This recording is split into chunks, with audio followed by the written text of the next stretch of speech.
अगर आप भी मेरी तरह मानते हो कि हेल्थ इज वेल्थ, तो मैं आपको एक ऐसा ड्रिंक बताने जा रहा हूं कि आप कहोगे ये हुआ ना सोने पे सुहागा। वो ड्रिंक है अस्क्लेपियस का गोल्डन मिल्क। सही में हेल्दी रहने का एक नेचुरल और टेस्टी तरीका। गोल्डन मिल्क है एंटीऑक्सीडेंट से लोडेड और टेस्टी इतना कि मुंह से निकलेगा यमी। ये ब्रेन से लेकर हार्ट तक और बोन से लेकर डाइजेशन तक हेल्थ के हर पहलू के लिए परफेक्ट है। इसके एंटी इंफ्लेमेटरी गुण डिप्रेशन, कैंसर और अल्जाइमर जैसी बीमारियों में बहुत लाभदायक साबित होते हैं।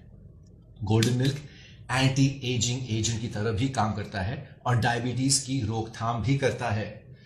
इम्यूनिटी के लिए तो गोल्डन मिल्क एक रामबाण इलाज है।